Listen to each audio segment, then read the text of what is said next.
Good evening, everybody. It's 7 o'clock. We'll give it a few minutes just before we start. I'd just like to welcome everybody onto our webinar. We're very proud to be presenting our Easy Ethics, and this is our first kickoff Easy Ethics webinar. So we'd like to really welcome you all, and we hope that we see you on this webinar in the future events as well. So I'd just like to introduce myself. My name is Janae. I'm from Prime Dental. I'll be hosting this evening, just in the background.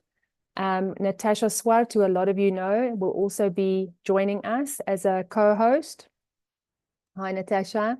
And then we've got Louis Gerke. So I just would like to introduce Louis Gerke to you. Louis started a company called Ripple Effect in 1996, and it's been 27 years of learning and development for him.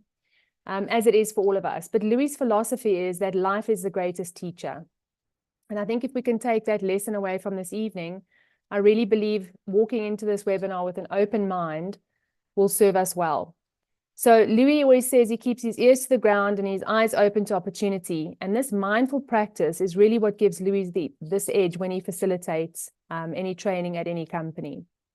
His natural ability to uncover the magic of learning is really evident when you look at the companies that he's worked for and the success that they've gone on to have once they've engaged with Louis at Ripple Effect.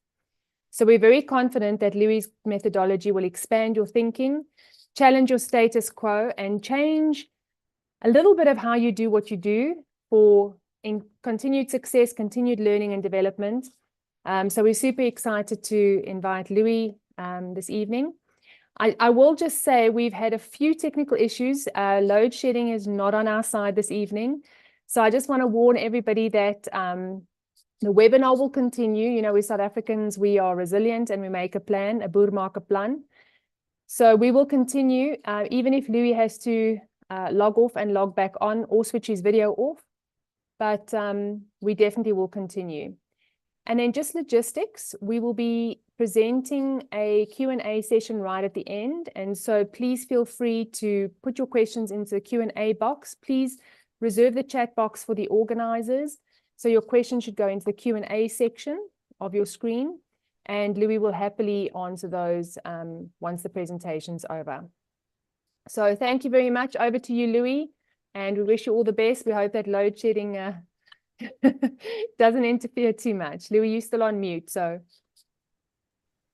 All righty, yeah. I think the first thing that I would just like to say is that I've never done this before.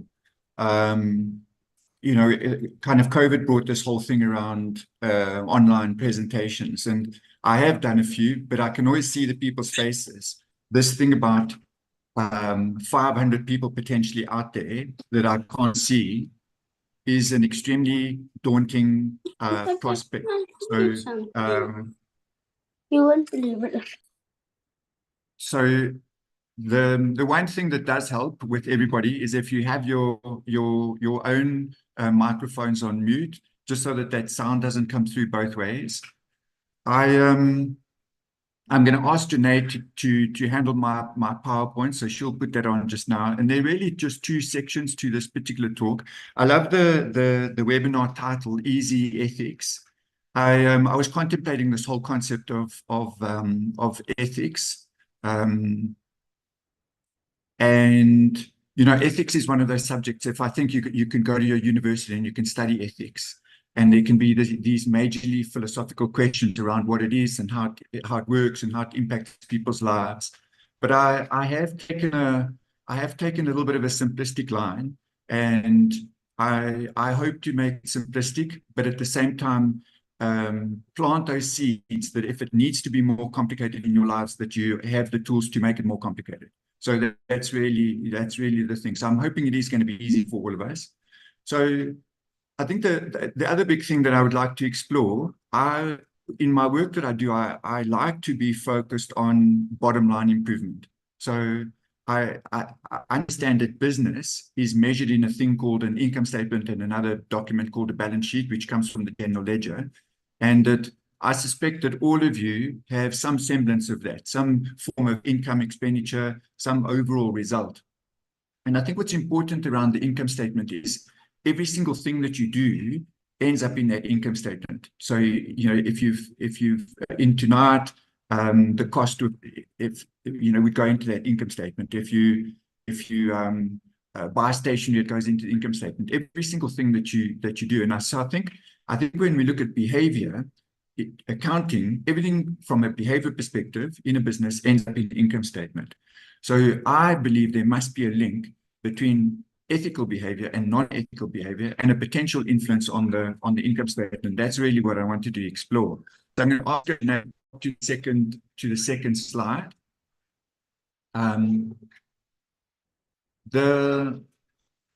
This slide, I took a very simple view.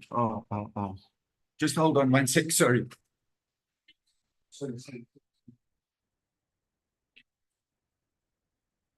I am in a hotel and I needed to find a space where I could get to the Wi-Fi, and this was a risk.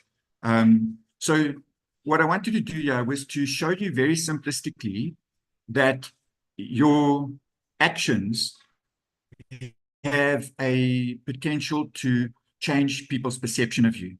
So when you look at professionalism and professionals, I think your reputation is of paramount importance. And sometimes the smallest slipper, like a spelling mistake in a slide, people will notice those things, and they're not easily gonna forget it. So if you saw it and you kind of thought, oh, look at this thing, he made a mistake, he left out the H. That's as simple as what it can be. So when it comes to professionalism, oh no, this is so bad. Any little thing can harm you.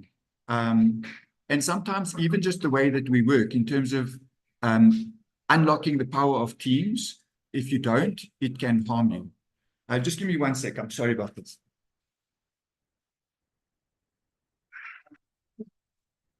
So I think we want to apologize whilst Louis just trying to get connected. His hotel room couldn't connect him, and he's now had to go into the conference center, which is obviously an open area. And the risk was in this open area that somebody would be able to come in. So no problem, Louis. We're with you. Yeah, we're back. Okay, slide number 2. Slide number 2. So we're looking at this concept of easy ethics. Eh? And I thought if I look at positioning this topic for people, one of the first questions that comes up is any person in any business, in any role, what is their major responsibility? So if you were to look at a very simplistic job description for any person, whether it is a dental assistant, whether it is a receptionist, whether it is a dentist, whether it is a practice manager, whatever the role might be, how would you simply or easily be able to describe what their role is? And I think the next slide for me is how I would do that. So now I must just own up to having a little bit of an accounting background. So I have an accounting background, and one of the things that happened in my career development was that I was taught the basics of auditing. So auditing was really driven by this notion on the screen that every particular person, no matter their role, if they were to look at what their responsibility is, their function comes down to this simple sentence. And maybe it's not simple, but it's the design and implementation of the necessary internal controls to ensure that what you want to happen will happen, and then to make sure that everything that you don't want to happen, anything that could cause you harm, cannot happen. So these things cannot happen. So as an example, if there were ethical things around certain practices, that you would have the processes and the controls in place to ensure that that is what would happen. Anything that you didn't want to happen, as an example, telling a person to come for an appointment in the morning, but in actual fact your calendar is full, you wouldn't want them to experience that level of discomfort. Then you have to have a control in place to make sure that that cannot happen. And ethics, I think, is a really important concept, that when we take the high level of ethics, the things which are really at the top of the pile, from the point of view of the must-dos, the must-haves, the things that really govern the industry, govern the profession, you cannot take for granted that those things will simply happen. So you have to have controls in place. You cannot just rely on everything that should happen, or the things that shouldn't happen. You cannot rely on the concept of that they will take place by accident. The next slide. There are two words that underpin everything in life. And in a profession like yourselves, I'm not sure whether when you're studying, they teach you these two words. But in my workshops that I run, I definitely can see that a lot of people are hearing them or hearing about them or even thinking about them for the first time. The two words are accurate and complete. So these two words underpin everything that there is to know and think about internal controls. So we go back to this concept that if you want something particular to happen, you have to have an internal control to ensure that that will happen. If you don't want something to happen, you've got to have internal controls to ensure that those things cannot happen or will not happen. The two words that govern it are these: accurate. Accurate is all about right. So as an example, if you are billing a patient, that you have the right billing details. You invoice the patient for the right amounts. If there's certain points that you require on an annual basis to keep particular status, that you have the right approach or the right plan so as to ensure that those points are accumulated in the right time, in the right way. Every single thing in your profession that deals with the concept of right or accurate, you have to have controls in place for that. The other word is complete. Now, one of the things that often happens with the word complete is people believe that that's linked to the concept of finished. It is in a way, but the simple part, the easy way of looking at the complete is more about the word all. So if you think about something like you have patients that don't pay cash afterwards, and you invoice them, and let's say they pay you later, that you will want to know that all of those debts are collected. When you get paid, you'll want to know that the receipt is allocated to the right account.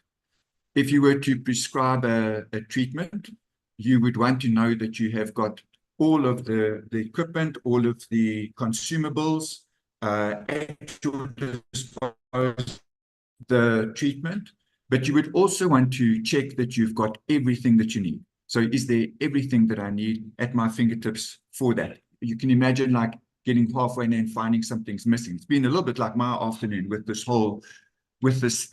technology kind of like meltdown. So these two words underpin internal controls. And my suggestion to all of you is that if you take these two words on board, you can literally apply them to every single thing in life. If you have a hobby, as an example, I would go cycling from time to time. And let's say I'm getting ready upstairs and I'm going to go down to the garage to get my bike. One of the things that I need to do is I need to make sure that I've got the right shirt on for the weather. So if it's cold, wearing my long sleeve top, it's really sunny, Louis, wearing my sleeves to protect my arms from the sun. Louis, And then have I got everything Louis, that I need? So Louis, my sorry, helmet, my gloves, my shoes. Yes?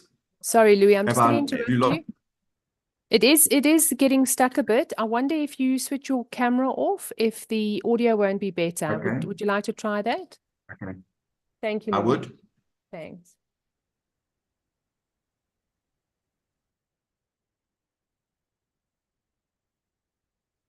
All right. Hey, Jenna, you can just pop me a message on WhatsApp if it's better, hey? So anything in life, eh? Whether it is preparing for a holiday, packing the car, doing some maintenance, booking time in your calendar for patients, advising patients, thinking about research, keeping yourself abreast of industry developments. These two words really govern everything. And if you can plug them into your awareness, I think from an ethical perspective, from a point of view of governing ethics and ensuring that you align, ensuring that you adhere, ensuring that you comply, these two words are your friends. So accurate, all about right, and complete, all about all. If you then go on to the next slide, please, Janae.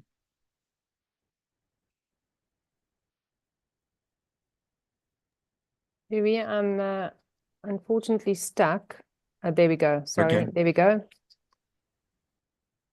All righty. The next thing when we look at easy ethics is, I think, deciding for yourself. I need to decide for myself. Janae needs to decide for herself. Every single person needs to make some very fundamental decisions. And those decisions that you make are around the concept of what is right for you and what is wrong for you as a professional. So what are the things that you, in your own mind, in your own set of values, have decided are right for you to conform to, for you to adhere to, for you to strive for?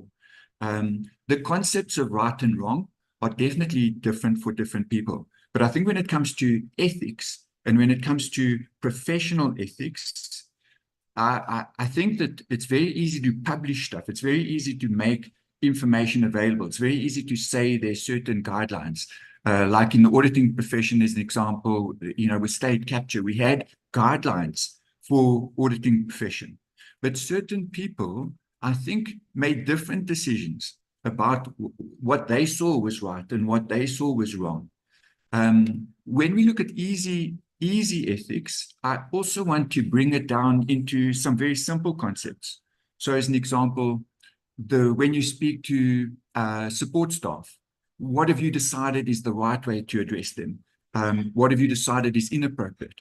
When you look at your time management and the handling of your calendar, what have you decided is the right way to handle that calendar, the right way to schedule, the right way to fit people in? Do you think that it's right for people to wait in the waiting room for 2 hours after their scheduled appointment?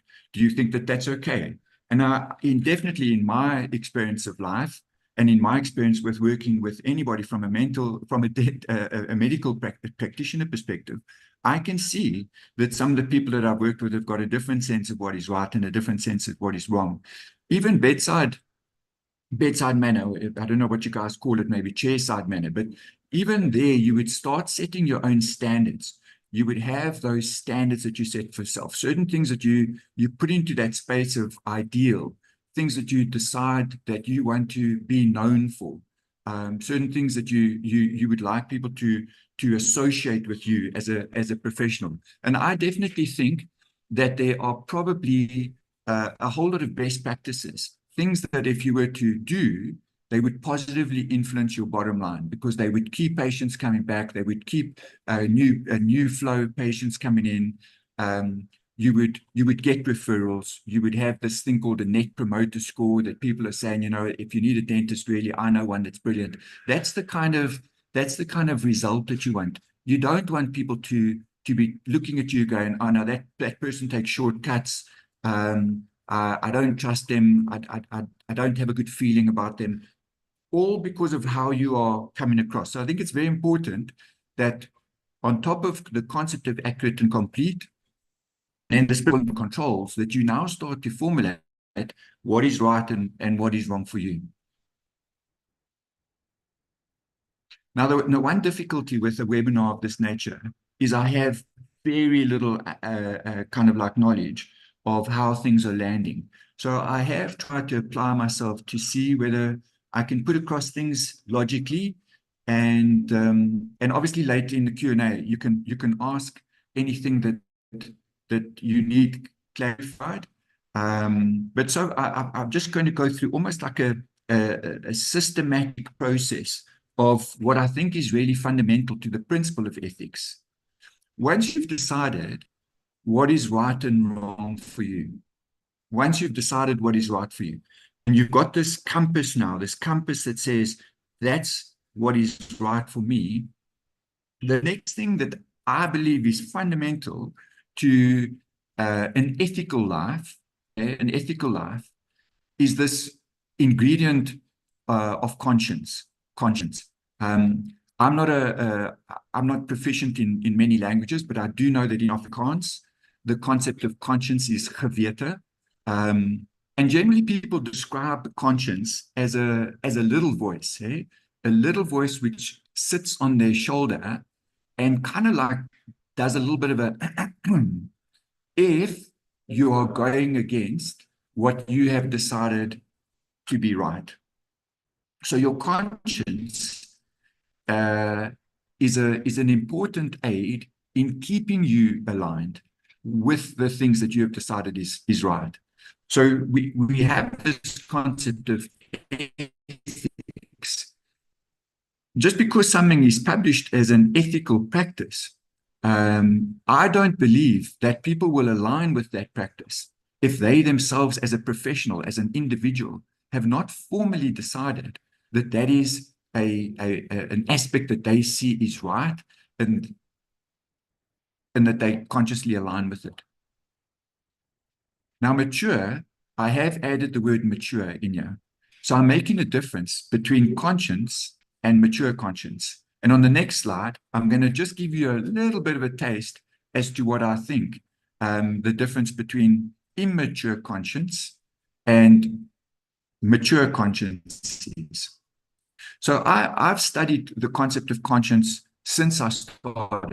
Janae mentioned earlier that I started doing this work in like 1996. And one of the things that motivated me at that particular time was, and let me just first say, when I say this type of work, I never pictured myself presenting to a whole lot of people that I couldn't see.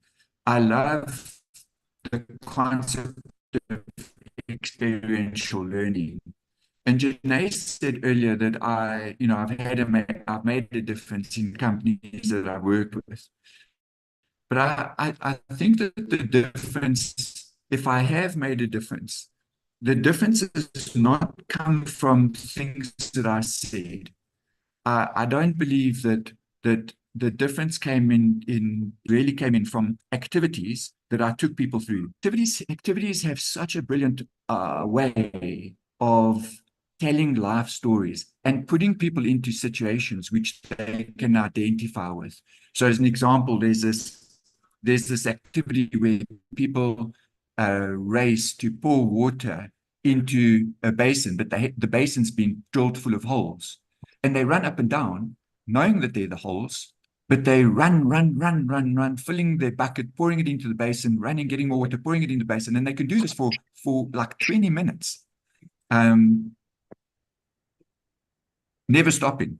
And the similarity between the activity and a lot of businesses, a lot of people, is that there are a lot of people who are running like that in their businesses, putting out fires, running, but not actually fixing the things which are not working brilliantly in their businesses.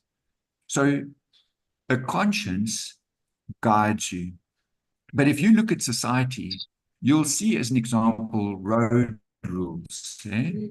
So the rules of the road. The rules of the road apply to anybody that has decided to get a license. If you went through your license, you were taught about the rules of the road, and fundamentally, the decision to get your license almost is a commitment that you will adhere to the rules. But you can see that the concept of people's perception of right or wrong, these are 4 levels of conscience that I've seen operating. The first is people have a conscience, but they just ignore it. The second, they have a conscience, but if they can find an excuse for going against the conscience, they will use that conscience. As an example, speeding. well, I was late for the appointment, therefore I had to speed. When I was younger, we didn't have Uber and amazing kind of public transport. And I can guarantee you that the number of times I drove under the influence of alcohol was scary. But I remember all of us used to say, well, how am I supposed to get home? We never considered we should just not be drinking. We felt entitled to drink, and we felt entitled to drive, because how else was I going to get home? So the excuse kind of like overrode the conscience. Another form of immature is you have a conscience, but you only adhere to it when somebody's looking. So you'll practice that ethical concept when somebody is watching, when someone's looking over your shoulder. It's the same as when there's a speed camera, you slow down. But the best form of conscience is a mature conscience. What is right and wrong? You've decided for yourself. You've plugged that into your concept of right, and then you've plugged it into your conscience, and then you start that contradicts that conscience.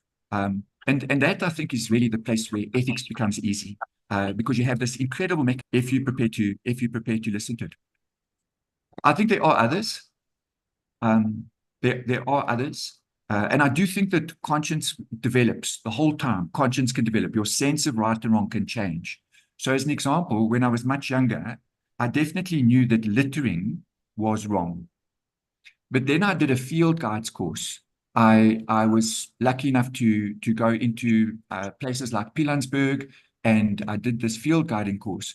And we did a walking trail one day. So we were doing this walking trail, and they gave us a snack pack.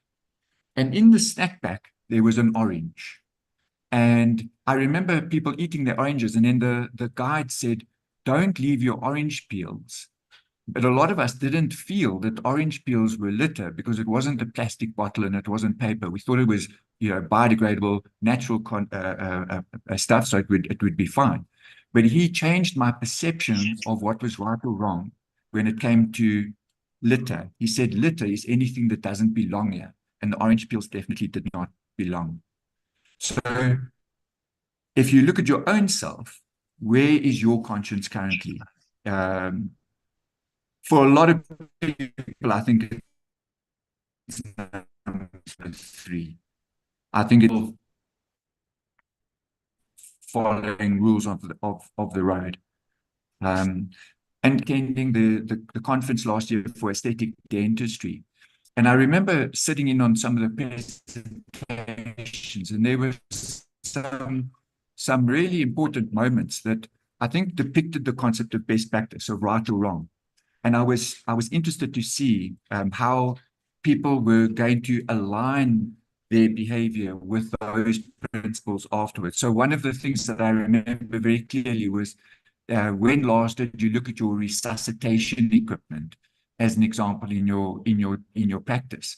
Because there was a story that was told about the need for resuscitation equipment, and they said how critical it is to make sure that it's in good working order. And then, that for me would now be something right to do. And have you gone and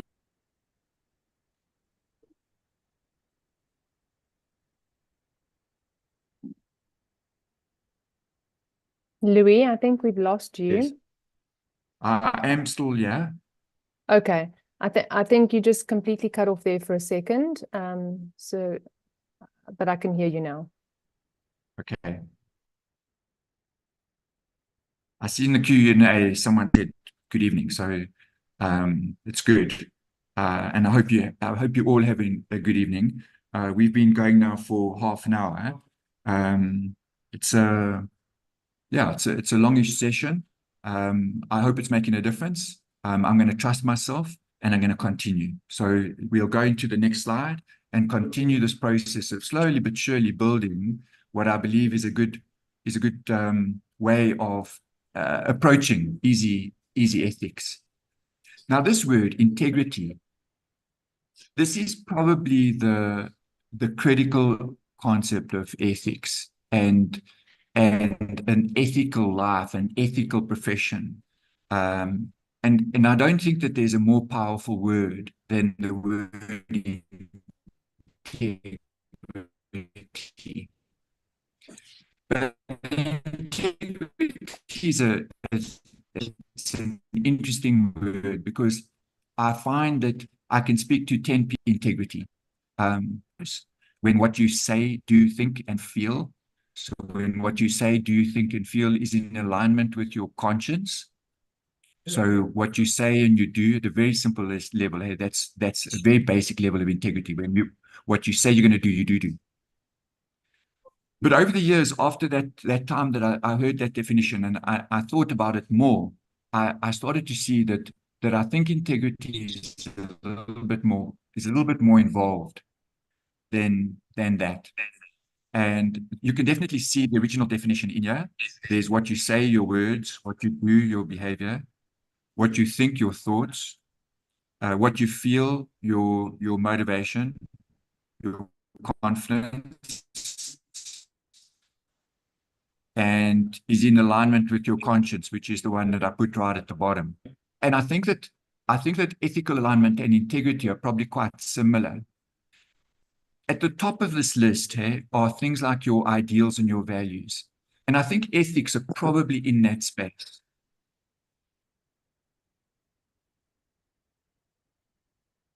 Ethics are probably in that space. But once you've got your ethics, once you've got your professional guidelines, your rules of conduct, all those things that kind of govern you, I think what is important is that you set goals for yourself. So if I'm going to live according to these things, what are the goals that I want to set for my practice? So as an example, you could have the ideal of being the best parent, but what would that look like in terms of a goal that you've set yourself for the year that your child turns 15, as an example, or 6? So what would be that goal that you set for yourself?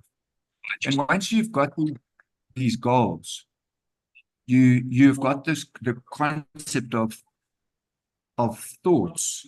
So all the thoughts that you can work through, all the things that you can consider, and there's a lot of them. There's a lot of them, and then you want to distill those thoughts into plans. Now you've got a plan, and you can see the integrity starting to false. And then you've got things like your skills, your level of motivation. Do you feel like doing that in the morning? Do you feel the energy do you have that energy to do what you need to do on a day-to-day basis? Your confidence. Today, I must say it's been a daunting day thinking about this particular session, but then I put myself in your shoes. I put myself in that situation where you were going to be performing a really intricate procedure for the very first time. And your confidence levels to be able to do that. Then the things that you say, the advice you give, the commitments that you make to friends, to family, to patients. Does that tie in with your behavior?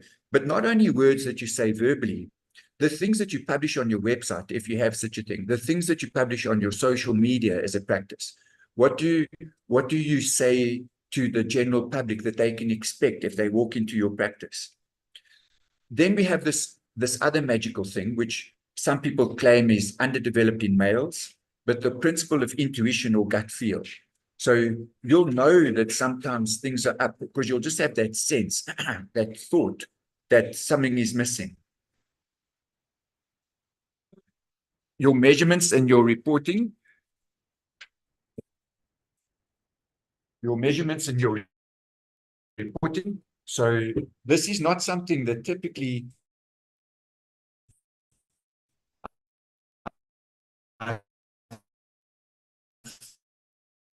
I don't know, dentists might be good at it, but they're very measured. So do you have them in your business?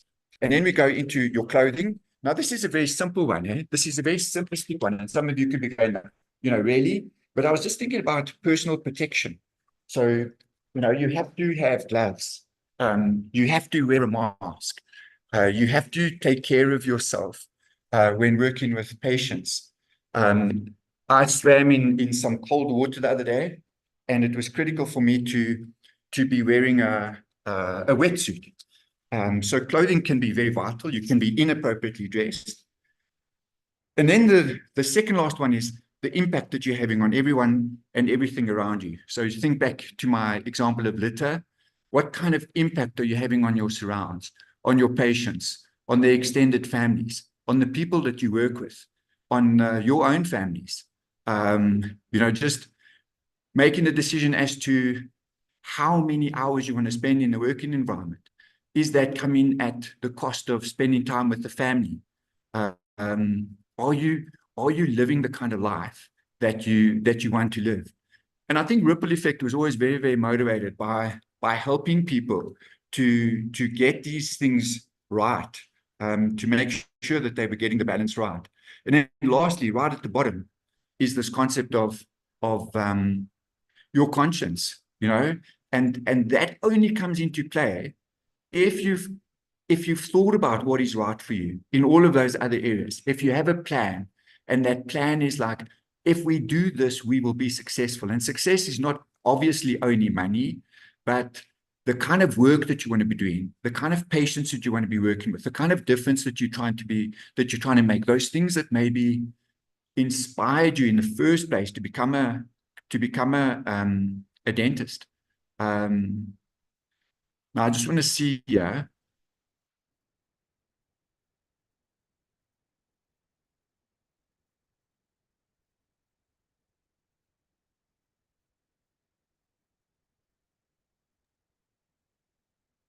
All right, I just wanted to check what Andre was saying. He said he unfortunately couldn't hear. I hope that his experience was because of his connection. He's kind of intimating that it was, Janae. But he signed off and he's saying, okay, well, please just don't credit me with the points. Yeah, that's a pity. And I hope that it was isolated in his case. Janae, maybe if you can just tell me, the sound has been okay for the last while? Yeah, Louis, it definitely is on and off. It has gone through some seriously bad patches, but I've then alerted you to that. So I won't stop you until it's really, really bad. We're hoping people are going to bear with us. Okay. Yeah, and I can see everybody. I can see if sometimes it pops a little line on my screen saying your connection is a little bit unstable, and then I'll just wait a while for it to disappear. So I hope that is also helping. So integrity, sure is monstrous, eh? I think it's such a monstrous topic, and it really is. There's in the principle of integrity, there's this word aligned, and if there are ethical guidelines, if there are ethical principles, which really dictate the difference between right and wrong, I think that you want to be thinking about, how do I make sure that I'm aligned? How do I make sure that nothing could slip through the cracks? How do I make sure that nothing that could slip through the cracks could ultimately kind of like harm me or harm me? Because you can prevent it. I think you can prevent it. And it can be so simple. It's not only in that professional space. I think it can come down to something like, I just love playing golf, or I love playing tennis, or I love walking my dog. Do I walk my dog? Do I actually have the time to walk my dog? If walking my dog is really, really critical for me. So I think it's really a universal concept. We're going to go into the next slide.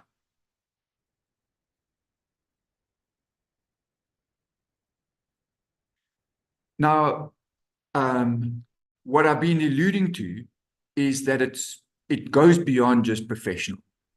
And I think sometimes they're interlinked. I think sometimes a lack of personal integrity would actually start to compromise professional integrity.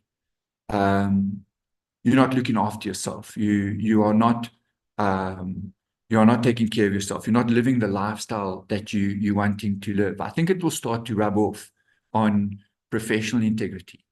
And I think if you're in a practice, if you're working in a practice, and the people that are working in that practice aren't adhering to the concepts of personal integrity and professional integrity, I think that practice integrity will definitely be under threat. So, I think that the three areas, and there may be more, but I think that they're crucial to be thinking about. So that integrity diagram that was on the previous slide, I'll make that available. I don't know how. I'll ask.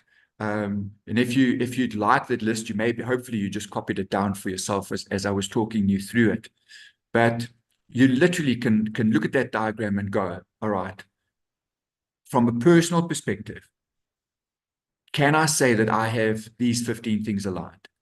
From a professional perspective, can I say that I have these 15 things aligned? And then from a practice perspective, can we say, if it is a we, I would imagine it is, can we say that we've got these 15 things aligned?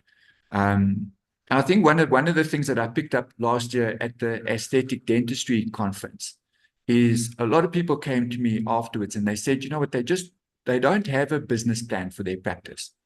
They're busy, but they don't necessarily have a business plan. And I don't know if that's good enough. I think a practice ultimately probably is a business entity in which you have a responsibility to make sure that you're looking after it. It's a sustainable, it's a going concern because people's lives are at stake. So to what degree can you say yes? To what degree are you saying no? Anything in the no space means go back to the drawing board as quickly as possible. Because the longer you leave something in the no space, the greater the risk that something can come in that could be troublesome for you, troublesome for the practice. I hope that lands. I hope that lands. Okay, Janae, please.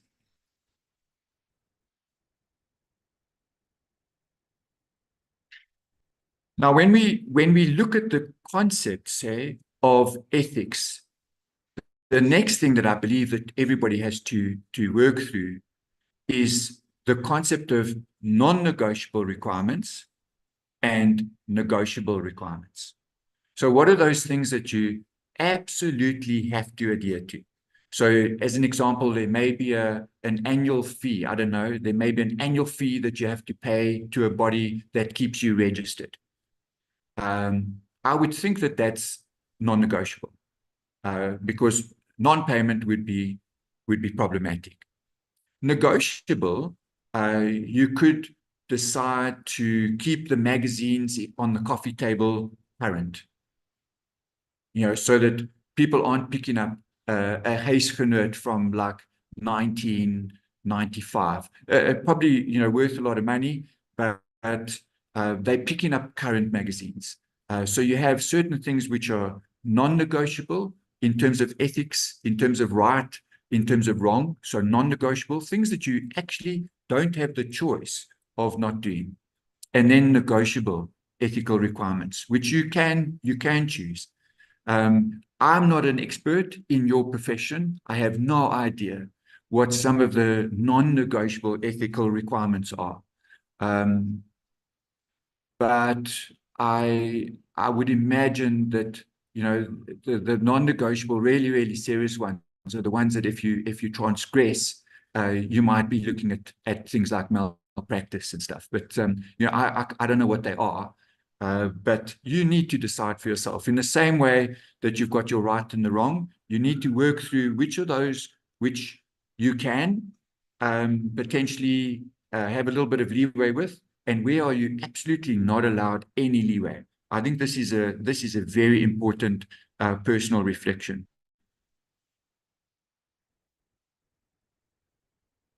Okay, Janae, please.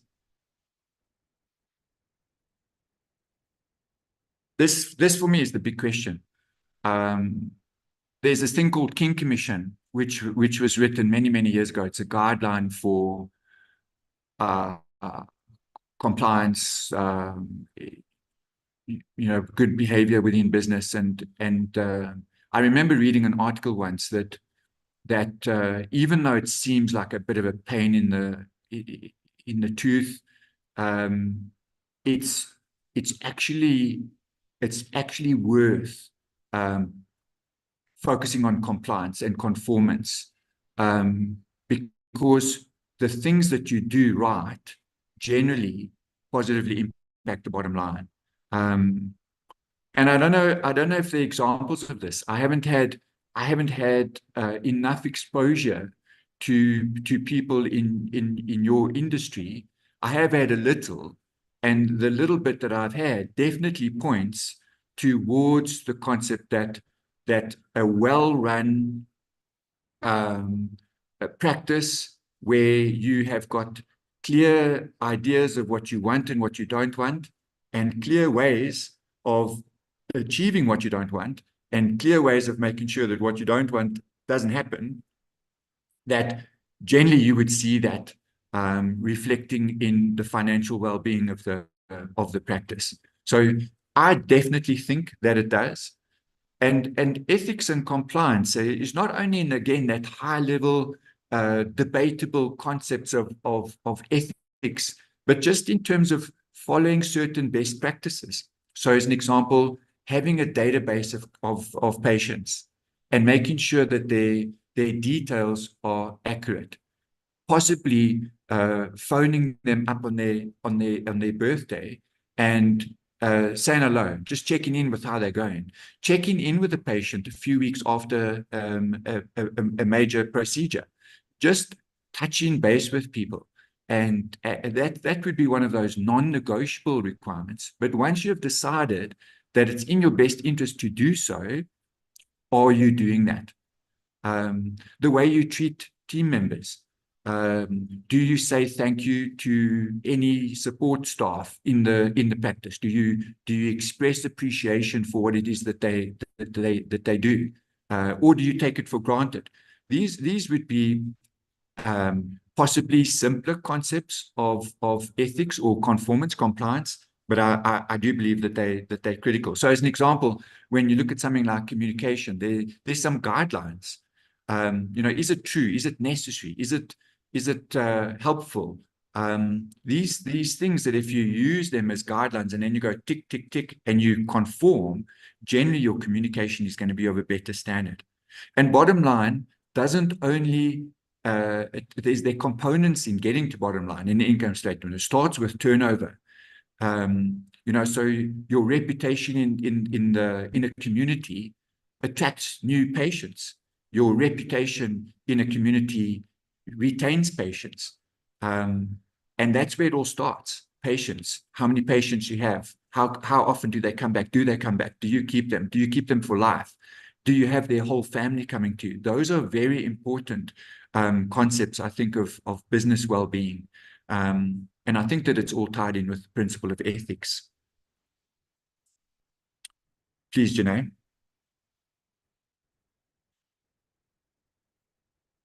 So when we start looking at easy ethics and living an ethical life, I just started going through, what are some of the quality assurance principles. So if you had to go to university now and you do quality assurance 101, just a few things came to mind. As we've gone through before, just using slightly different terminology now, deciding what the fundamentals of success are for you as a professional. So as an example, staying abreast of technology enhancements. What is fundamental to the success of the practice? Then setting standards. So, what are the standards that we're wanting to adhere to? These things are all over here. These are like vital signs. So the human body, vital signs, we've got the fundamentals of success. As an example, blood pressure. But they're also standards, they're guidelines for when blood pressure is healthy and potentially when blood pressure is unhealthy. So the concept of the standards definitely helps in terms of the questions around are we getting there? How far are we away from the standards that we have set ourselves? And in some cases, the standard needs to be an ideal where you've got zero non-conformance, 100% conformance. When I lived in Pretoria many years ago, I remember driving to Natal, and everybody used to joke about driving down into Natal, and everybody would slow down. Why? Because the KZN traffic police had this reputation for practicing zero tolerance. The next thing that I would recommend that you do in terms of this whole world of ethics is to seek out non-conformance. Where are we missing the boat? Where are we not tight enough? Where could something slip through? And actively correcting any deviance from best practice, any deviation. And not only correcting it, but also making sure that you put steps in place to ensure future prevention. So, as an example, a simple thing, like I said earlier, allocating a receipt to the wrong patient. If it happened and you fixed it, how are you going to make sure that it doesn't happen again? Losing all your data, not conforming with things like POPI Acts. So these would be critical examples. Not only correcting, making sure that you're not just putting a Band-Aid over when you do correct, so just treating the symptom. Treat the root cause, make sure that it doesn't happen again. Fundamentals, quality assurance 101. Okay, Janae.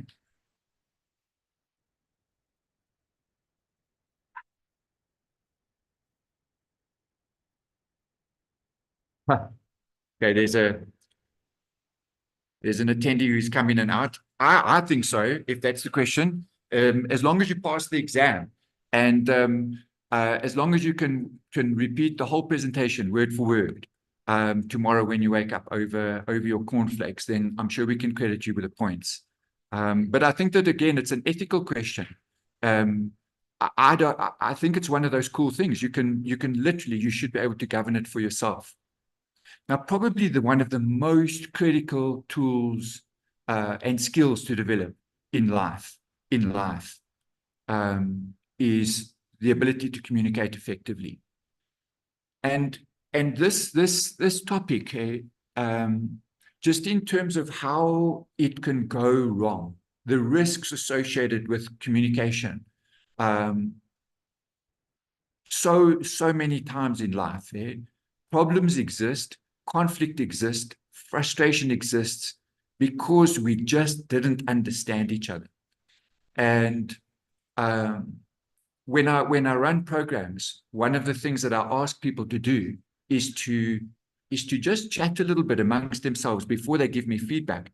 And I ask them, what is this thing called communication? If somebody had to kind of like come to you and go, you talk about this communication the whole time, but what is it? And when people answer that question, they generally say things like, it's a transfer of information, it's a sharing. That's the kind of way. It's a transfer of information from one party to another. I always say to them that what you're doing is you're describing the process, you're describing the mechanics of communication, but what is it? And we believe this is the best definition for communication. Communication is the tool we use, or you can replace we with the word I. Communication is the tool I use as a dentist, as a professional, or communication is the tool we use as a team to get what we want, to get what we want. Now, the reason why this comes into easy ethics is because you've remembered many slides ago, I asked you to consider what is right and wrong for you. So what is your idea of what is right, and what is your idea of what is wrong? Plug that into your conscience and make sure that you have the internal controls or the processes that help you to achieve it. So as an example, if I walk into a consulting room and you're about to perform a particular procedure and you know what the procedure requires, have you got a process of ensuring that what you want available in the room is available in the room. And the internal control can be as simple as a checklist. So communication is the tool we use to get what we want. So if you think about it, hey, and you walk into a Vida coffee shop, and let's say you're not familiar with the menu, you'll see people going through the process. They stand there looking up at the board, at the menu on the wall, and they decide what it is that they want. Once they've decided, they step up to the till, to the cashier, and they place their order. Then they walk to the end of the line, and when they are given their cup, they literally go through a quick check. Is this what I wanted? And they're literally, again, only those two answers that I put into the slide around the conformance, the adherence, personal integrity, professional integrity, practice integrity. So when you get your coffee, is this the coffee that I wanted? And they're only the two answers. Yes. Okay, well done. No. Now, this is where it gets tricky. Because if the answer is no, one of the most unethical things that you can do is blame the idiot on the other side. If you look at the concept that communication is the tool that I use to get what I want, it's very important to remember that what I want is my goal. And you know, if you go over to the next slide. So what I want is my goal, okay? My goal. It's not somebody else's goal, and it's not a shared goal. It's not a shared goal between me and the cashier, me and the barista. It's my goal. I went in there with a very specific intention to reach my goal. So I must be 100% responsible for my goals. But when we set goals, okay, especially in business, and I asked earlier, can ethics influence bottom line? I think it can. But if you were to say something like, I want to be more ethical in 2024, I don't think that you'll have any way of holding yourself accountable to that particular goal, because it is simply not a goal. The only time that something in life is a goal is when it conforms to the checklist SMART, S-M-A-R-T. And in there, I'm not going to go into the A and the R now. I definitely want to touch on the M and the T. So the M, you will know, if you know it, is for measurable, and the T is for timeline. So to have these open-ended, vague statements like, we would like to increase our service levels. We would like to increase our market share. We would like to attract a younger patient to our practice. Those things are simply not goals, because you've got no way of actually measuring whether you are getting closer or not getting closer. So you have to use the word SMART as a checklist. And remember, it's all about alignment. Eh? So if your goals don't conform to the SMART, your goals don't have integrity, because they aren't aligned in terms of specific measurable. Aligned, I like relevant or responsible, and I definitely like timeline. And then the second thing that I've snuck in here is zero-based. And this is the thing which I love covering on programs.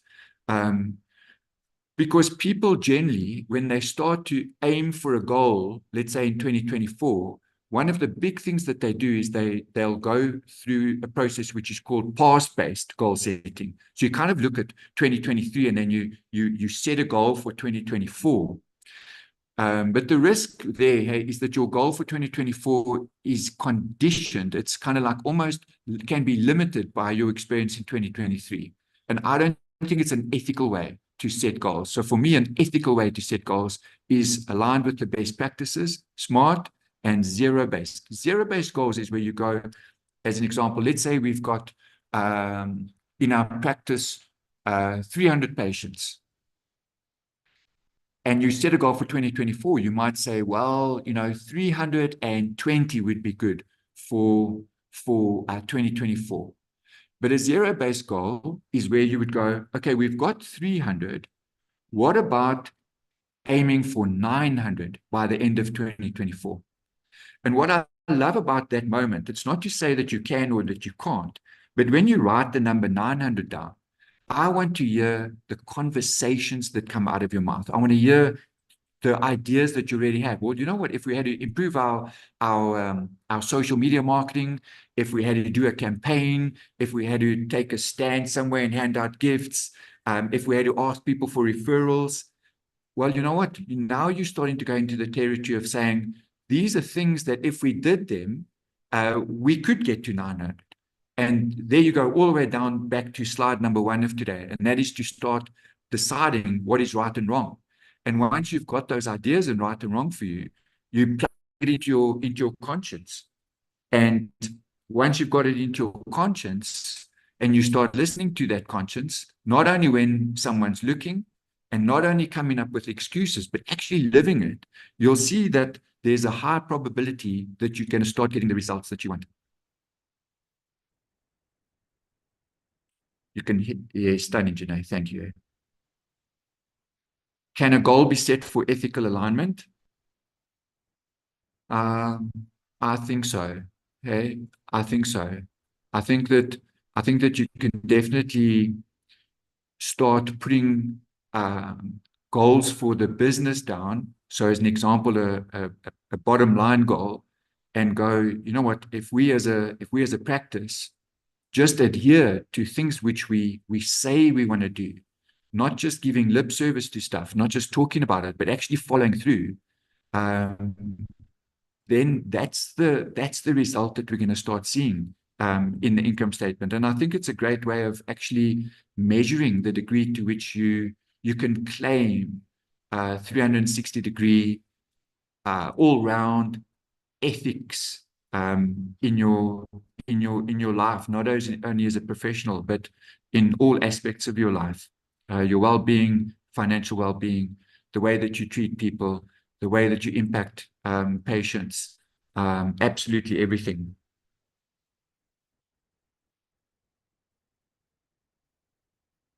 Okay.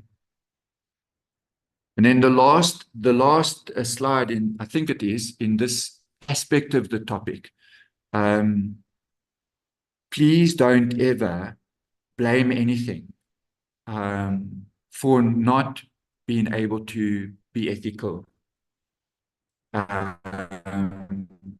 Literally blaming, hey, disempowers you, because blaming puts the responsibility somewhere else, or all in your world, for being true to what it is that you want to be, how it is that you want to show up. And I think that ultimately is the mechanism for the whole commitment that you would make to your financial well-being. And I think every aspect of your being, your health, just eating right, sleeping right, etc., etc.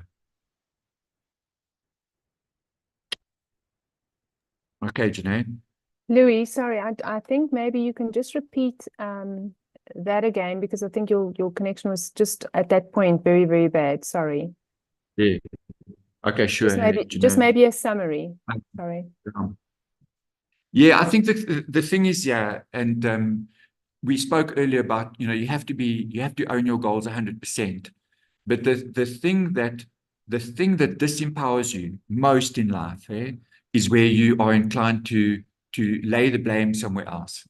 You lay the blame at politicians, at the economy, at the financial, instability, anything. Your team members, the difficulty to access information, anything that where you allow blame in, you literally disempower yourself, because that thing that you're blaming, you allow it to kind of like almost be the central point. The responsible thing now for you achieving your goals. It's the most problematic thing that you can do when it comes to living an ethical life, when it comes to living a true life. It's the thing that disempowers you completely.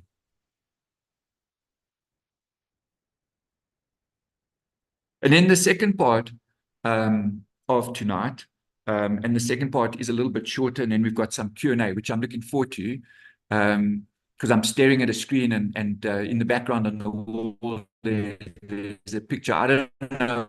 I can't imagine what it must be like for you guys, sitting in your homes. Potentially you've got stuff that you'd like to do, you'd maybe like to sleep, but you have these points that you need to get.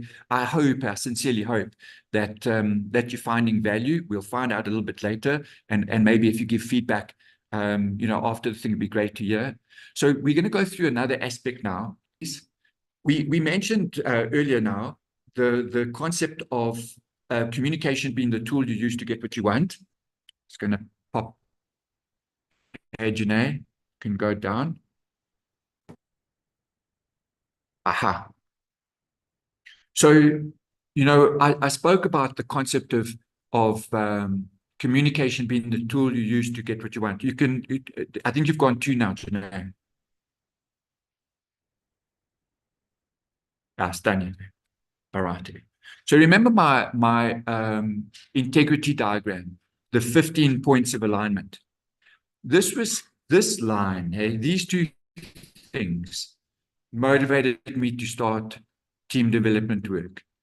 And the big thing that I'd seen in my personal working career up until that point is how many people were not happy, how many people were stressed, how many people were complaining about their working environments. How many people were just battling? How many people were working 12 hours a day? How many people said that they weren't able to achieve balanced lifestyles? It was quite frightening for me. And I had this idea that it didn't have to be like that, that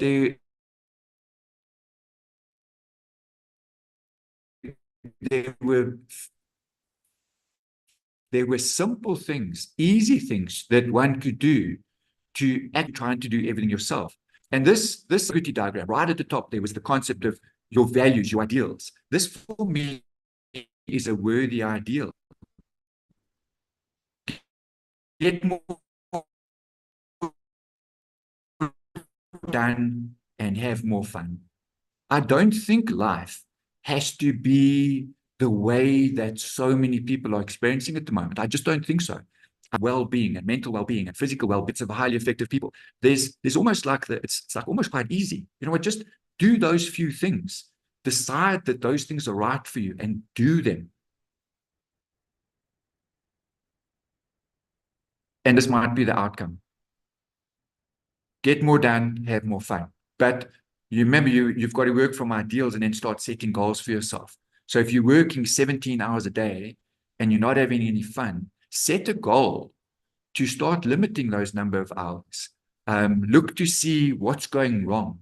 I don't think it's normal. I don't think it's the way that it has to be. And if it's having a negative impact on your well-being, it's probably time to change. Unfortunately, in my experience of life, most people know that they should change, but they only change when it's kind of almost too late. Diagnosed with some dreadful disease is generally too late. Okay, now please, Janae. Okay, so the second part of this talk brings in 2 fundamental concepts: leadership and management. And like what I said earlier about subjects like integrity and communication, when I ask people to describe what is the difference between leadership and management, they generally describe leadership as something aspirational, like the leader inspires and the leader leads by example, and the manager is the dictator and they tell people, and it's all about process and all of that stuff. So they generally have this distinction between these 2 things, where the one is like almost the good cop, and then the managers are like the bad cops. But what I found in that, in the work that I do, I found it completely unhelpful. I found that it didn't give anybody any idea of what these 2 things are. And so I'm going to take you through what I believe they are, and hopefully, if it rings true for you, work with it. I do recommend it. Before you go, Janae, stay please on the previous one. Yeah. So we're looking at leadership and management. So in my opinion, these are not positions in an organization. These two things are behaviors. These two things are behaviors. Leadership is a behavior and management is a behavior. And my recommendation is all people, no matter where you find yourself, should practice these two behaviors constantly. And they constantly cycle. There's a cycle between these two things. Leadership, when you're behaving as a leader in your life, you are setting your ideals. You are setting your goals, smart, zero-based goals. You are working out your strategy, your plans, the how you're going to achieve these things. You are identifying risks and you're mitigating those risks. So where could it go wrong? You're working out what resources you require: financial, support, people, technology, equipment. What resources do I require? And once you've got all of these things clear in your leadership behavior, you implement your strategy. So you implement. So leadership behavior, everything from ideal setting to implementation. As soon as you've implemented at the right time, you're going to go into management behavior. And management behavior is really quite simple. Management behavior is sitting, asking yourself, is it working? Is it working? Is it delivering the results that I wanted to achieve? Is it manifesting in the way that I wanted it to manifest? So have our risk factors decreased? Has our profit increased? Has the mood in the office or in the practice improved? Have we got more patients? Has our gross profit increased? Those are the questions that you're asking yourself when you're looking at your management behavior. So you set the process, you implemented it, and now you're asking yourself, is it working? And there, again, to reiterate, there are only two possible answers, yes and no. And I think ethics always is aligned with that concept of yes. It's aligned, it's working, I'm happy. Pat yourself on the back, build some confidence, continue. But if the answer is no, it requires immediate intervention. And this is where a lot of the people that I work with just don't seem to be practicing enough immediate repair. They know something's wrong. They know something is not where they want it to be, but they just continue. Hey, they just continue. And it's quite sad. And at some stage, it catches up with them. And I don't think that that's what ethics is all about. So you'll see people who are all over the place, scattered, stressed, running around like a chicken without a head. That is not aligned. I don't think that is what integrity looks like. Integrity is where you look at somebody and you can just see they've got their stuff together. They organize, they practice well-being. They don't say one thing, do another thing. So leadership behavior, when you're practicing leadership behavior, you're setting your ideals. Get more done, have more fun. You are deciding what is negotiable, non-negotiable. You've got these things in place. You know what is right or wrong. You've set those things, and then you've worked out how to get there, your internal controls, your plans, your methodology, your how. You've worked out what support you need from who, suppliers. So as an example, teaming up with a great company like Prime Dental and working with them because they are really quite fantastic people. And I know that they're wired in that whole concept of like win-win, really, really good people. And then you have your business strategy and where you want to go to, what you want to achieve, what resources you require, financial, how you're going to get those funds, how you're going to build up the working capital, what kind of work that you want to be doing, and then what could go wrong, mitigating those risks, implementing your plan, and then switching over at the right time to this management behavior. And it's simply the question, is it working? And it's kind of like you want to be able to go, yes, it is. Confident. I'm confident. I can sleep easy. I know that everything's on track. Leadership, management, not different people, not different aspects of one thing. I think both of them important for everybody in life. So even a kid at school, am I doing the sport that I really want to be doing? Am I enjoying spending time with my friends? These are important management questions. It might sound a little bit accounting-like, but I definitely find that it works. I'm going spinning. Have I got everything that I need? Am I still enjoying the spinning? And the more that it's yes, I think the better it is for us. And then please, Janae, you can pop over. All righty. Yeah. So this concept of touch points. I think in certain industries, in certain professions, they actually, in the way that they train us, or train professionals, whether they are doctors, dentists, vets, engineers, any profession, counting, what I find generally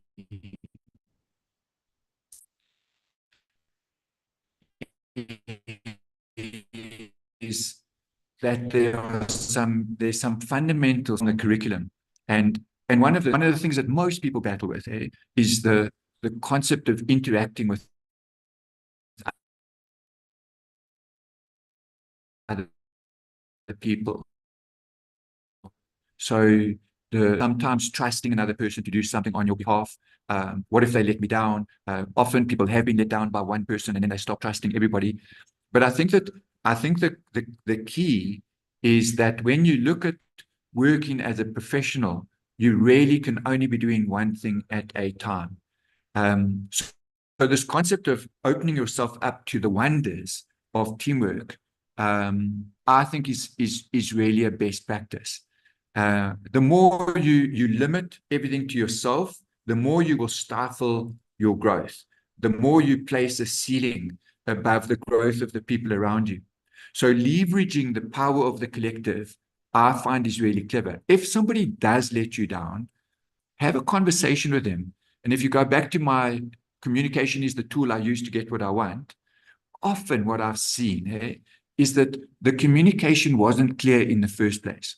So one of the things that I often speak about is using terms for the T in timeline, like as soon as possible, a matter of urgency, a matter of importance. These things mean different things to different people. So you definitely are not making yourself clear as to when you want something by. Please give this to me, within 4 days by the close of business. Does the person count the weekend? If there is a weekend in between, do they count 2 days as the first day? What time is close of business? These things are vague. They mean different things to different people. So you are going to find that you're not going to be getting the results that you want. So ethics, when you start to interact with other people, it's very, very important that you can leverage off that power of the collective, generally spoken about as teamwork. Together, everybody achieves more, and making sure that you're clear on what it is that you want. And go back to the whole SMART thing. Be specific. Be specific about your timeline so that you're not setting people up for failure. Because setting people up for failure is just not worth it. But if you blame them for the failure, you really are creating problems in your life. If you take your communication as integrity, I think you can really unlock incredible growth through the power of teamwork. And now, Janae, we'll go to the next slide, and we're going to start looking at this concept of touch points. So touch points, touch points is that point of interaction between you and another person. And it's not only another person, it could also be between you and technology, between you and best practices, between you and your professional codes. And the big thing, like we said earlier, is you want to know that you've got the right touch points, that when you are interacting with whatever it is, that you're interacting in the right way, and that you are having all of the interactions that you need to have in order to be a successful professional in your chosen career. And I think that this comes down to me, I spoke to somebody recently about some work maybe late in the year where we had this concept of like, we explored this concept of practice hygiene, you know? So when you look at the concept of a practice and you look at the concept of hygiene, is everything in its place, working in the right way? Are all people clear? Are your patients happy? Is your billing right? Are you differentiating yourself in the right way from your competitors? Every possible aspect of practice hygiene. Can you say, you know what, we have got it sorted?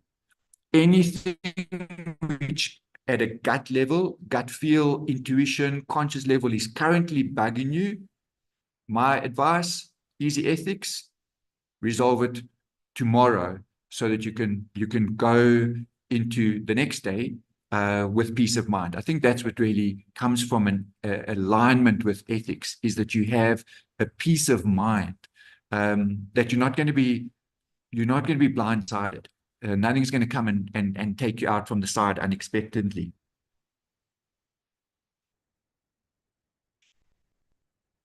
Please, Janae, stunning you. All righty. But there is a little bit of a proviso. There's a little bit of a thing, I think, again, that all of us should just reflect on. And that is, you know, what it is that we value. What it is that we value. So you'll see, you know, again, we spoke about the word values earlier. But a massive part of life is that ethical principle which is laid out for us. Do we value it? Do we see it? Have we decided that that thing is important for us? And literally, hey, if you don't value something, you don't do it. And I love this concept of you know, kind of getting a sense of what people value.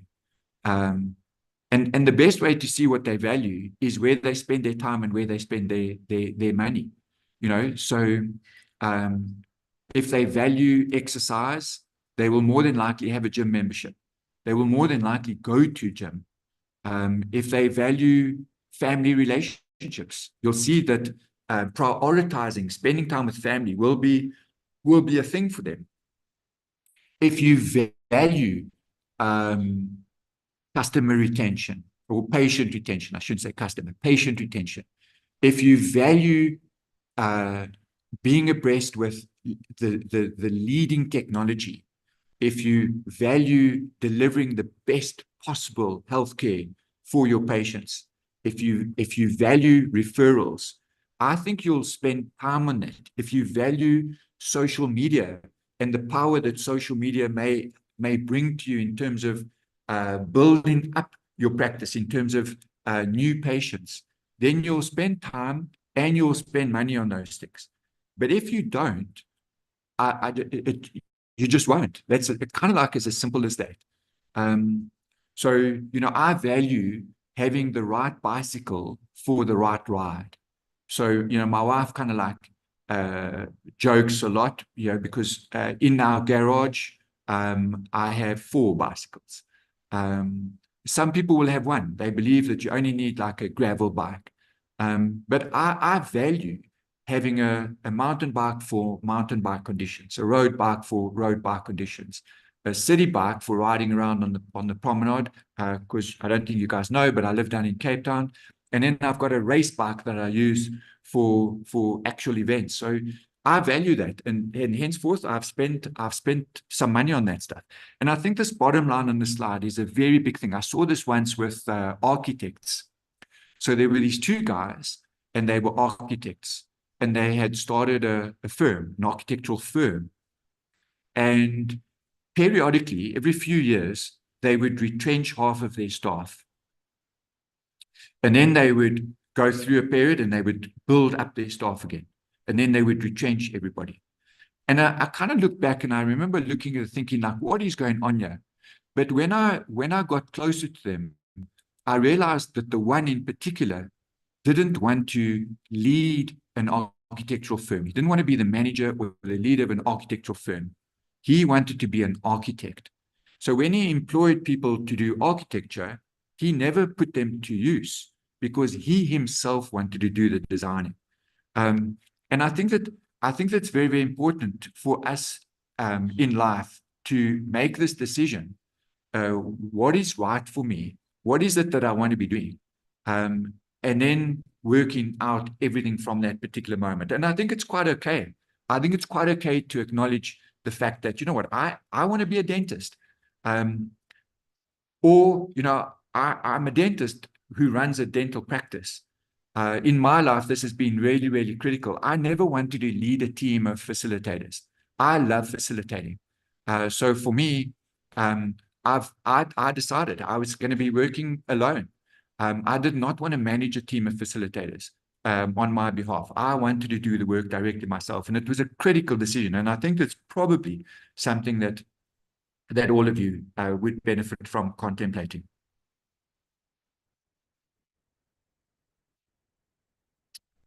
All right, we're starting to get into end territory.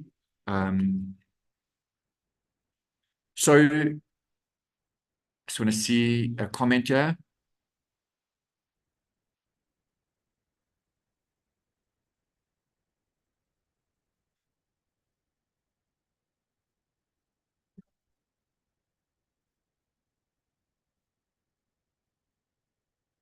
Okay.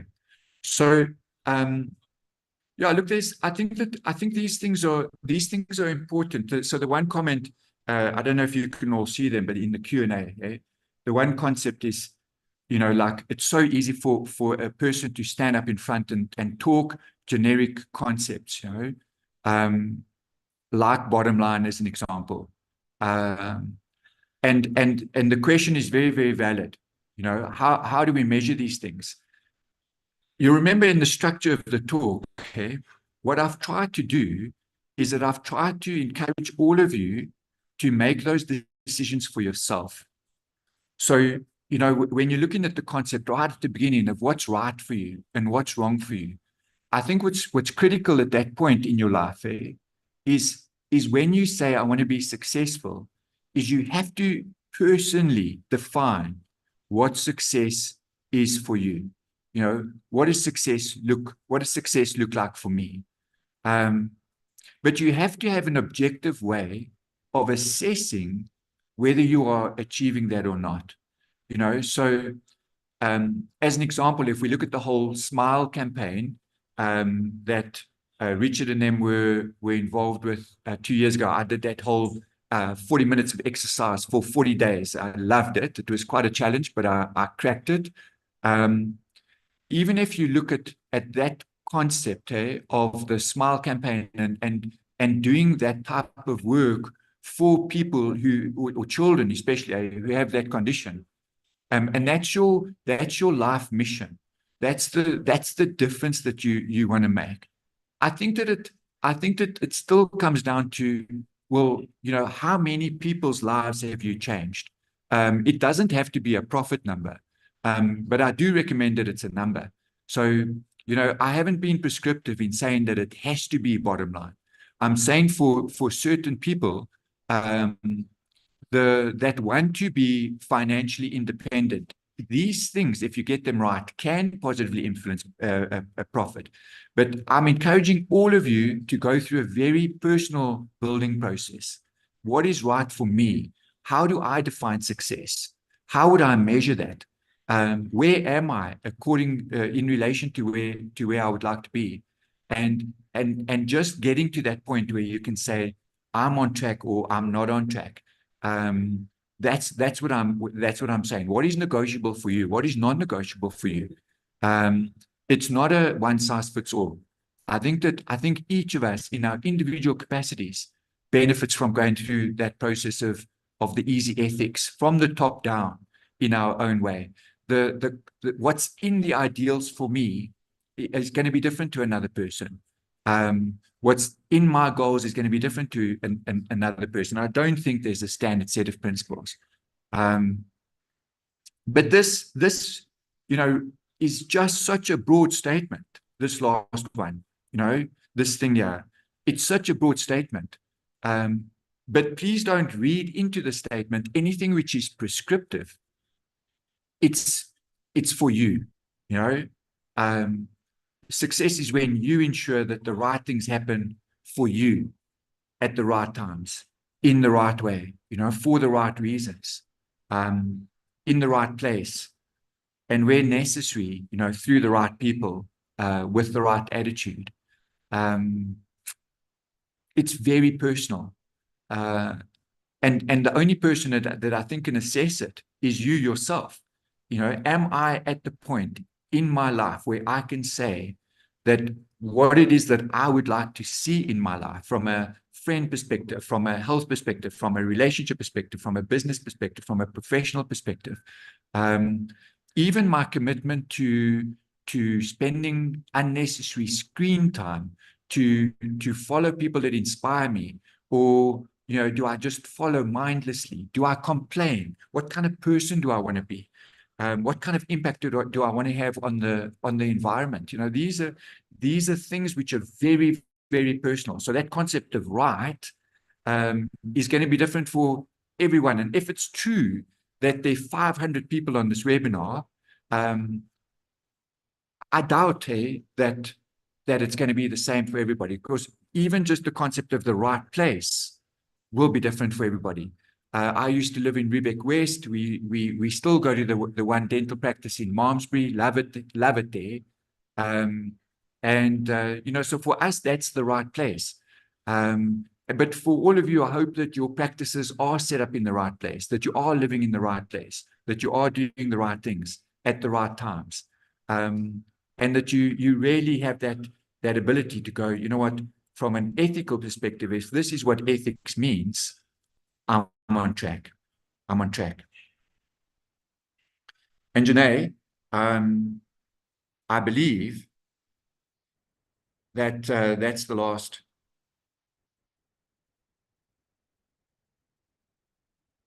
That's the last slide, but actually you can see I got it wrong. I just thought of this question: hey, why should you do all of this stuff? And I think, life is precious. I think lots of people would say life is precious. Am I using that time optimally? Am I using that gift of life optimally? And anything that could harm me, hey, potential risks, have I kind of like duly mitigated those things? I think that's really the upside for all of us. I hope it's compelling. I hope that it's a compelling.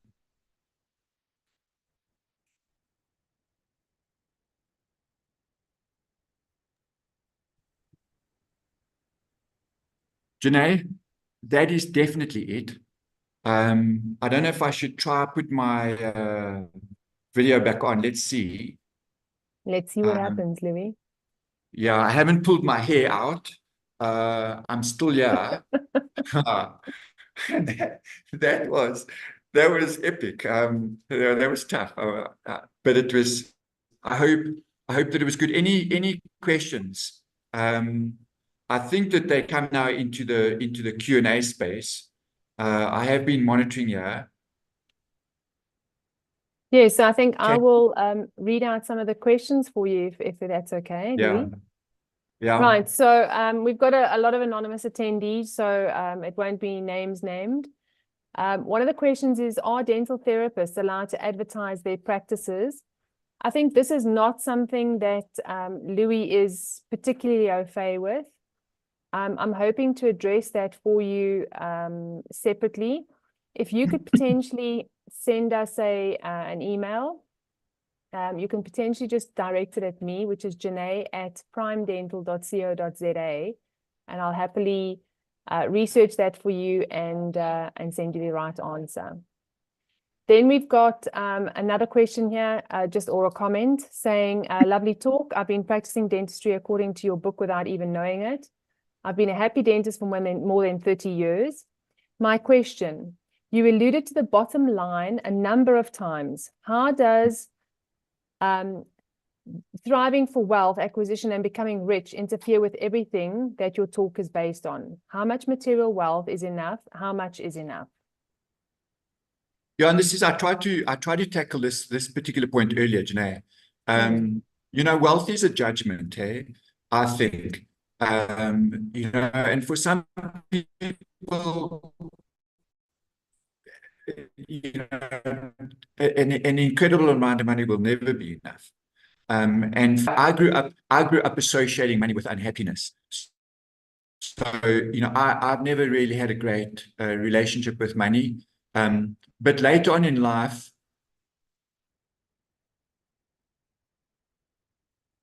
I actually did see people that like had money and and were happy, you know.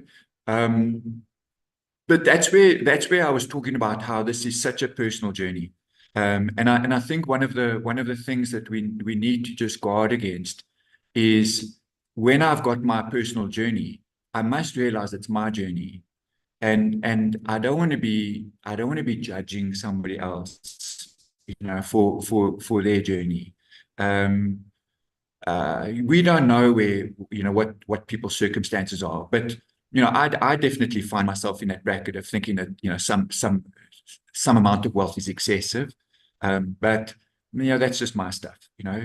But I think if you've decided that you really do want to make an incredible amount of money, then you have to make sure that you set up accordingly, you know. But it's not the same for everybody. Absolutely agree. Thank you, Louis. Then another comment here, lots of abstract concepts typical of motivational speakers.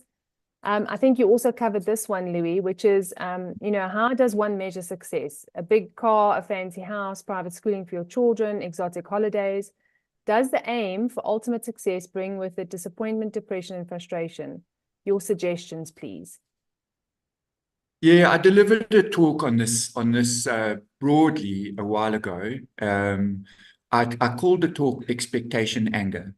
And you know, I think when you look at having expectations and then those expectations aren't met, the impact that it may have on you in terms of disappointment, depression, frustration, you know, are really quite fundamental.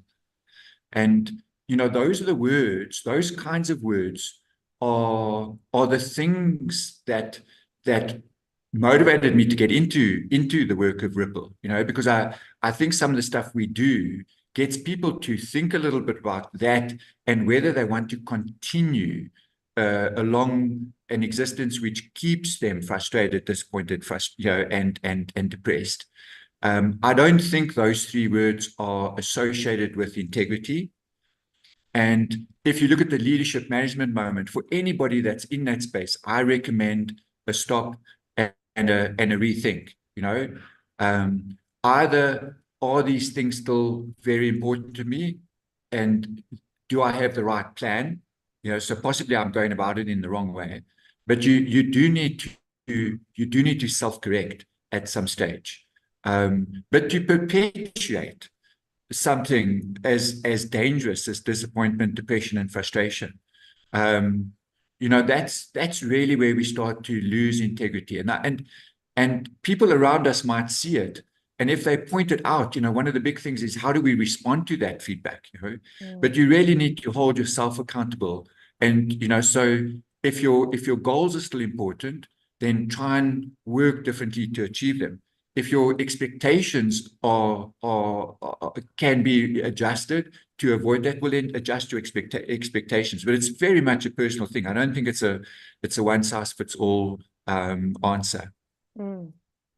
But yeah, I think Louis, if I summarize that, perhaps, I mean, correct me if I'm wrong, but if I summarize that, it's really about, I think you said right in the beginning, and I wrote this down because I thought it was so magical, was somebody said, you know, can we still claim ethical points for this? And your words were, ethics should be guided by ourselves internally.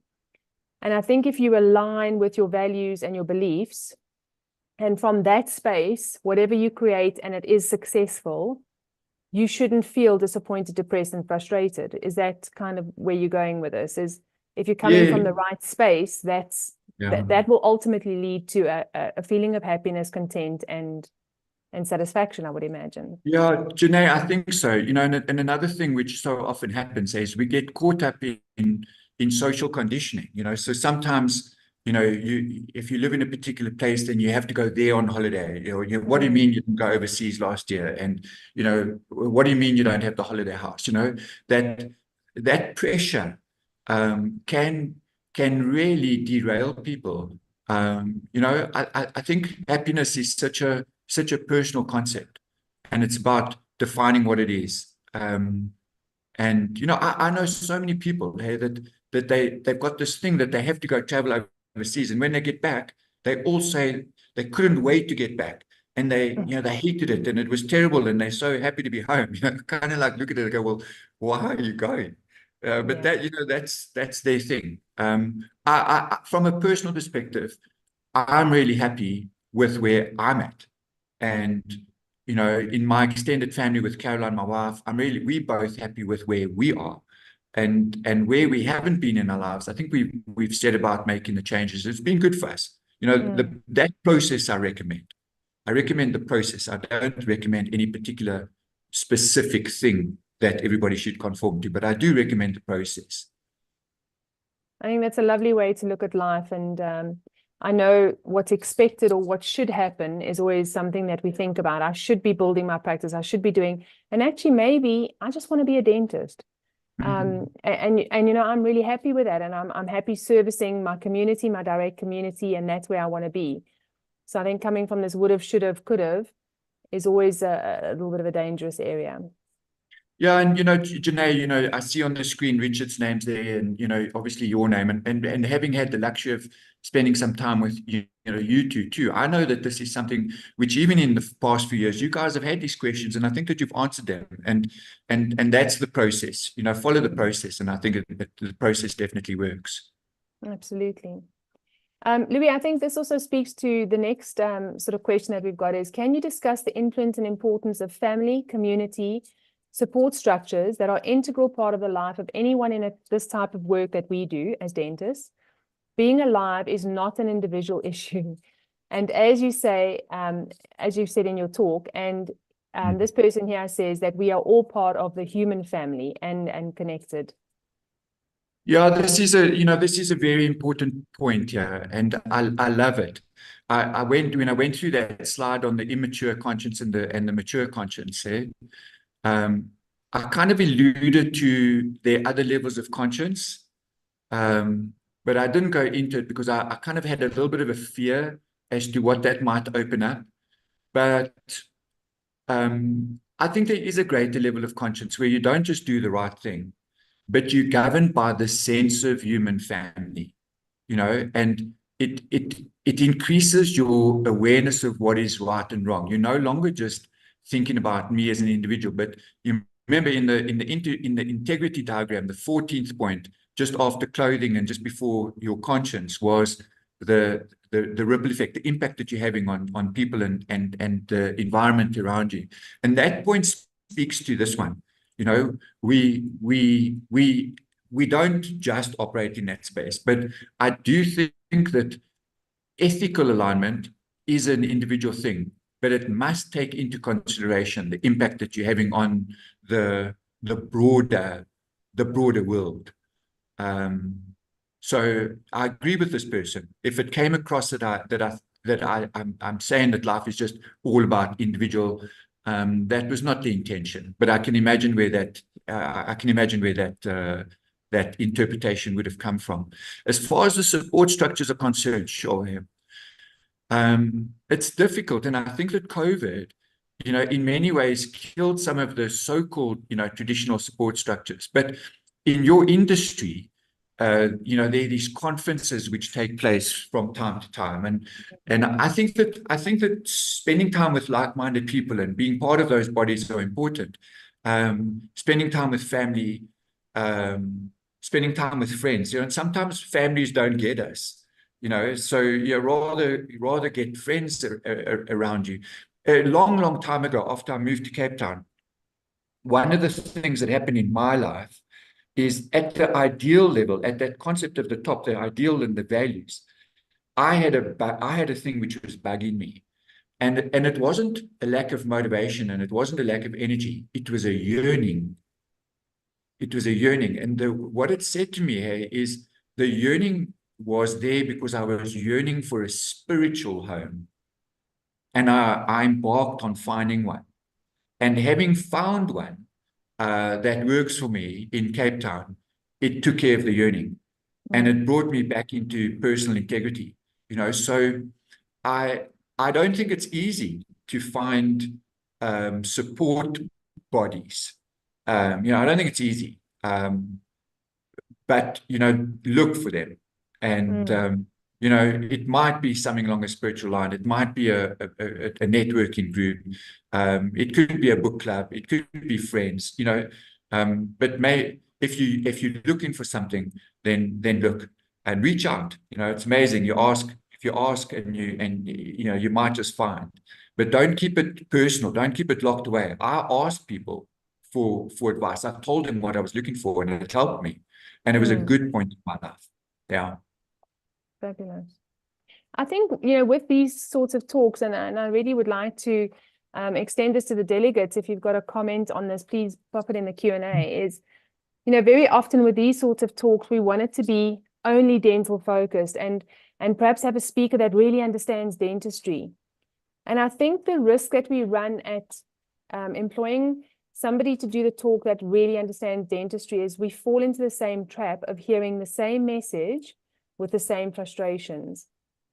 Our goal tonight was to really open your mind to, if I personally align myself and come from a place of my values and my beliefs, my practice will follow suit.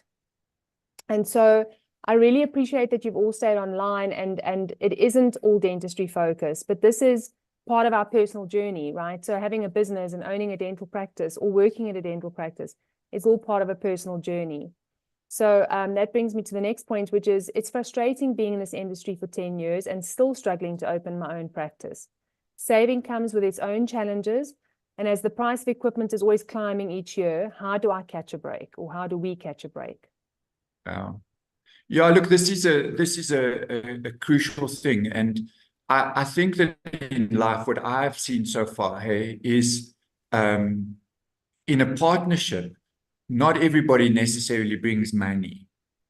Sometimes a partnership, what is valuable to a partnership can also be an incredible skill, an incredible personality, a person who has a patient base, so if you look at any industry which is customer based, like insurance or estate agents, those kind of people, there's a value in having a customer base. So I think what you want to try to do is you almost want to try and put together what is called a prospectus, which is a business case where, instead of trying to think that you have to go it alone, then you rather look at the concept of hooking up with other people. And maybe there's a practice where there's an older dentist that's exiting. Possibly, they've got the equipment, but what you bring in terms of youth or new skills or vigor and energy will be valuable to them. But this concept that everybody has to start their own thing, I can imagine must be daunting. Because I can imagine that the equipment costs must be horrendous. But you've got to formulate a plan. You can't just have this as an intention and then hope that the solution for this thing is going to fall out of the sky. So, I would start with that integrity diagram from the top and say, well, what is it that I'm looking for? What kind of practice would I like to belong to? And then what are my goals? And start developing a plan for approaching people and putting your case forward. But one thing that I think would not help you is coming across as a little bit of a victim. You have to be on the front foot. You've got to be confident. It's the same with anything, I think that you really just need to put your best foot forward. And I hope that helps. I hope that helps. Yeah, I think just on that note, something that you said in the talk, Louis, which really struck home, again, I wrote that down, was taking responsibility gives me back the power.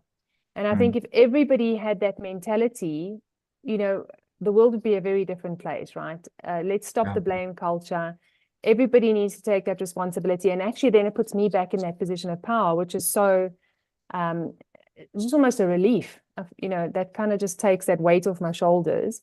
I don't have to rely on other people. I really can make a difference for myself. So, yeah. Yeah, and one of the things with the SMART is in the statement, whoever wrote it, you know, I would recommend that you also start to define how much money you actually need. You know, so sometimes we just have this idea that it's an immense amount of money. But if you haven't actually done your research to know how much money it is, you don't know what your starting point is, and you don't know what your end point is. You know, have you prioritized what equipment you might need first and foremost? You know, what comes later? These are elements of detail which can help. But to leave it in that big, broad blanket statement, I think it's going to be difficult to get a sense that you're moving in the right direction. Yeah, there's real power in actually putting together, as you said, that the business plan, Louis, and actually formulating what are the steps. You know, this is my goal, and it's over there somewhere far away. But if I can define that, I can define what the steps are to walk towards that. And I think that's super important. Thank you. Thank you, Louis. Somebody wants to know what your August time is. So I think that's an important question to ask. Yeah, now we're really getting into integral stuff. I love this. I don't do the cycle tour. Okay. I don't take part. I only ever did 5 when I was still living in Pretoria, and I moved to Cape Town in the year 2000. My quickest time was 3:35 at that time. But I don't like the cycle tour. I like riding when there aren't thousands of people on the road. So I haven't done it for a long time. But I did do a mini triathlon on the weekend, and I did love that in Langebaan, and I rode into some serious headwinds. But the August I don't do anymore. Well, it's always funny because cyclists are super competitive. So whoever asked that question, if you can put your time in, then I'll share that with Louis as well. Yeah, but we're gonna have to do complete like with like episode. He's got to also, or she's got to put the age in. Absolutely. Yeah. Louis, and then somebody said, not a question, just a statement. I totally agree. There's a huge difference between leadership and management. So I think that. Look, just to reiterate, hey, I did advise that we don't carry on working with the existing perceptions of leadership management. We do look at them differently from a behavior perspective. That there's this leadership thing, and then the management is it working? You know, not the other way that people see the difference between leadership and management, where they think that the one is kind of like better than the other. I think that it's the leadership, which is the planning and all that kind of stuff, looking at that finance that's required to start a practice, and then management, am I going in the right direction? That's the way I like to see the difference. I think that's how those roles evolved, right? So the leader is the person who inspires these new ideas, and the manager is there to implement that and get these incremental steps on how we're going to get there. Is this working? And tweaking as we go along. So I like that concept. Right, then there's another comment here. Apologies, not about the topic, but how does it work with SADA webinar in obtaining the CPD ethical points for attendance of the with the HPCSA? If that person could perhaps also send an email, that would be great. We can answer that. Again, you can send it to Janay, Janay at primedental.co.za or Natasha at primedental.co.za. We'll happily answer your question there. Martin Marie Potgieter just says, thank you for the talk. The problem is that younger dentists starting up measure themselves up to a glitterati established practice, and this is a mistake. Are you still there, Louis? Have we lost you? I think Louis on pause for a minute. Louis, did you hear that question? We'll come back to that.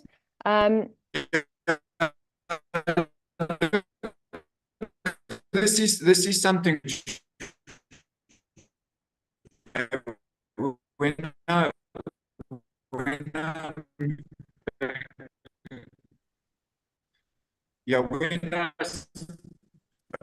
can you hear me? No, Louis, it sounds like you've had too much wine. I know you said that we should also have fun. Yes, but I did. It does. There we go. Okay, you're back. You're back. Oh, No, now you. Janae, can you hear me? Yes, there you Can go. you hear me, Janae? Yes, Janae, yes. Janae, I can hear you, Louis. Janae, can you hear me? I can hear you. When I moved back to Cape Town, I started to move back to Cape Town. When I moved back to Cape Town, Louis, I think the line is finally you given up the can't ghost. hear me. Eh? No, I think the line's super bad at the moment. So when I moved back,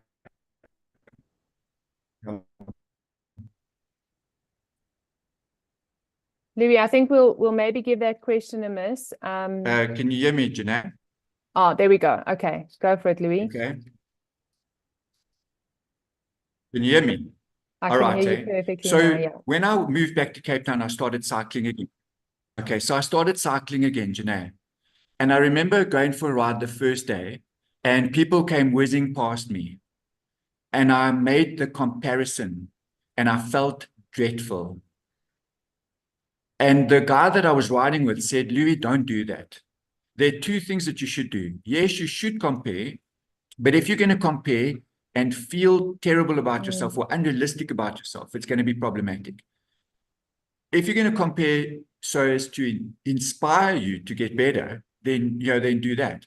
But I think there's such a massive difference between a 59-year-old cyclist and a 22-year-old cyclist. In that space, the 22-year-old is much faster, But I think that we have to look at the process that people go through before. We can't just compare ourselves with what they have and what I have. I think we've got to compare ourselves with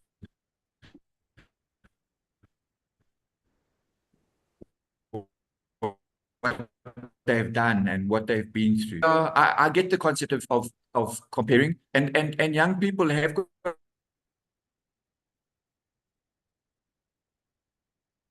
Sure, Louis, I think your line's a reputation. I think we've always had it, that we were young, we were called yappies. Yeah. Okay, so Janae, it might be done. Yes, I think, Louis, sorry, your line's super bad. I think what I'd just like to add to that is these are the people.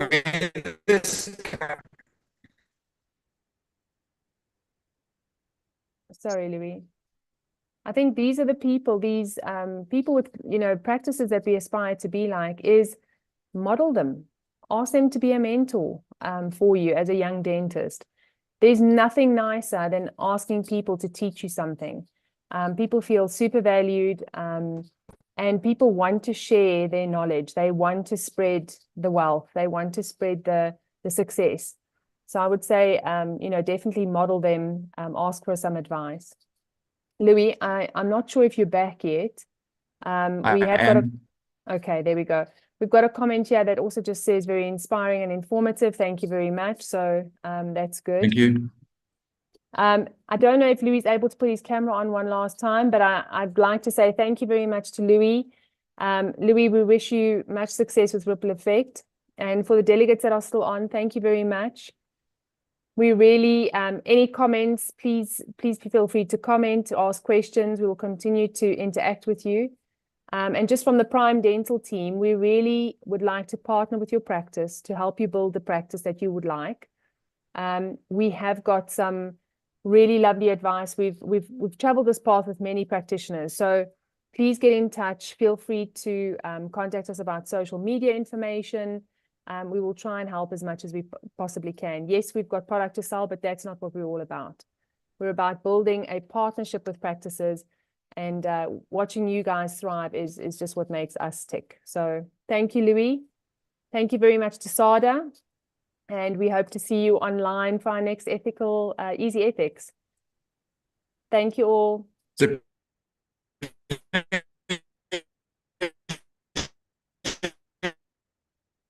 Sure.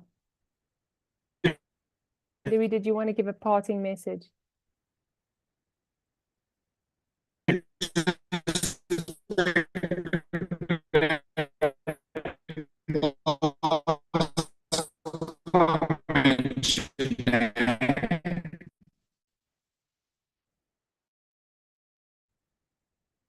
Johannesburg at the moment. I'm not in Cape Town, but look, I am in Johannesburg.